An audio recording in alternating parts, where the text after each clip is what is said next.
zangu mnafeli sehemu moja. Hivi mpaka leo hujagundua kwa nini demu wako anakuambia zima taa akija magetoni? Hujagundua mpaka leo kwa nini akija magetoni lazima akwambie baby zima taa? Yaani yeye anataka mambo ya igiza. Yeye kujiuliza hicho kitu. Au mpaka leo kibungo akili imelala verification equalization.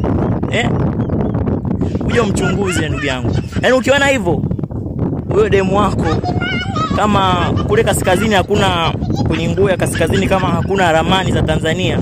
Chunguza mara nyingi sindilia zao wanafunga na nanili waya wa USB. Sasa kama demu wako anafunga sindilia na waya wa USB, wa USB kidogo Kiswahili kigumu. USB.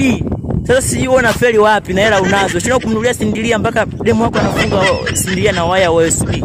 Usikatae wewe hapo unaniangalia wewe. Unakataa nini? Demu wako kiasi tu wewe sana nakwambia uzime taa kila siku. Wewe hapo unaniangalia. Kataa kama nakwambia uzime taa kila siku. Alafu unakuta sindilia. Mimi nimegundua kabisa wanafunga sindilia na waya wa USB. Sasa wewe demu atakuwa mhudumie. Mpaka demu anafikia tu anafunga sindilia na waya wa USB. Wewe upo wapi? Alafu nakwambia zima taa naona zima taa.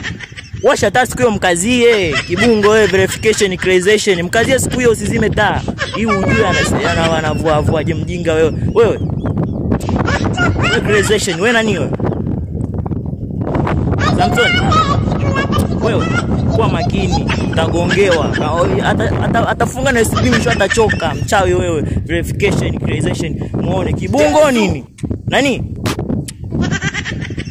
Wewe toka hapa.